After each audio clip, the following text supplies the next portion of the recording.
आज हम कक्षा 10 से प्रश्नावली 7.1 का 7वां प्रश्न हल करेंगे। सवाल में है कि x अक्ष पर वह बिंदु ज्ञात कीजिए जो 2, ऋण 5 और ऋण 2, 9 से समदूरस्थ है।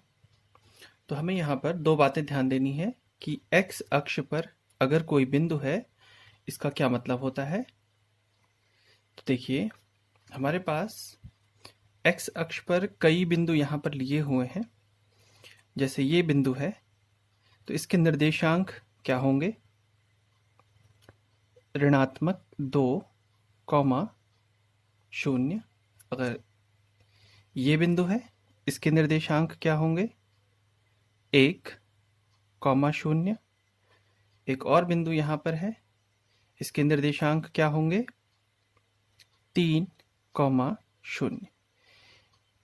तो इन तीनों बिंदु के निर्देशांकों को देखने पर हम एक बात तो समझ सकते हैं कि अगर कोई बिंदु x अक्ष पर स्थित है तो उसका कोटि यानी y निर्देशांक 0 अवश्य होगा। ये देखिए यहाँ पर y 0 है, यहाँ पर भी y 0 है, यहाँ पर भी y 0 है। तो यही अर्थ हुआ कि यदि कोई बिंदु x अक्ष पर स्थित हो तो उसकी कोटि यानी y निर्देशांक 0 होगा। दूसरी बात है समदूरस्थ होना। अगर दो बिंदु किसी एक बिंदु से समदूरस्थ हैं, समदूरस्थ का अर्थ हुआ समान दूरी पर होना। जैसे अगर हमारे पास कोई बिंदु P है, वो A और B से समदूरस्थ है, इसका मतलब हुआ कि यह बिंदु P A से उतनी ही दूरी पर होगा जितना कि B से होगा, यानी A से P तक की दूरी उतनी ही होगी जितनी B से P तक की दूरी, अर्थात AP बराबर BP। तो इन जानकारियों का प्रयोग करके हम इस प्रश्न को हल करते हैं। तो माना P कोई बिंदु है जो कि x अक्ष पर स्थित है, यानी कि वो होगा x, 0।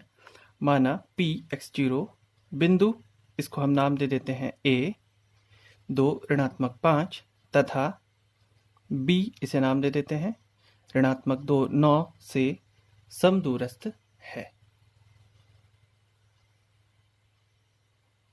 अतः PA बराबर PB होना चाहिए। तो हम PA और PB ज्ञात करेंगे दूरी सूत्र की मदद से। तो हमने क्या किया, PA और PB दूरी सूत्र की मदद से ज्ञात किए हैं और इन दोनों को बराबर रख दिया है। अब दोनों ही ओर वर्गमूल का निशान है, तो दोनों पक्षों का वर्ग करने पर ये वर्गमूल का निशान हट जाएगा और इसे हम सरल कर लेते हैं।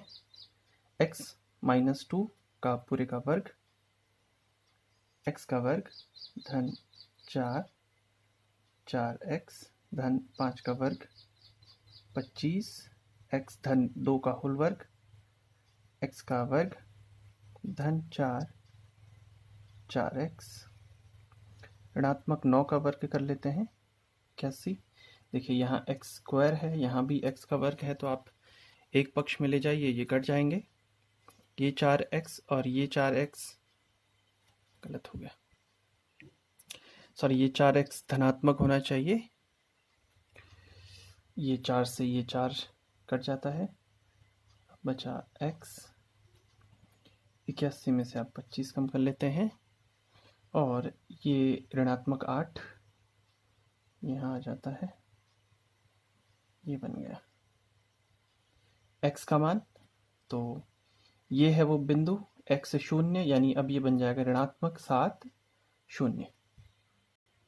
तो उत्तर हो जाएगा x अक्ष पर वह बिंदु ऋणात्मक 7, 0 होगा, जो कि इन दोनों से 2, ऋण 5 और ऋण 2, 9 से समदूरस्थ होगा।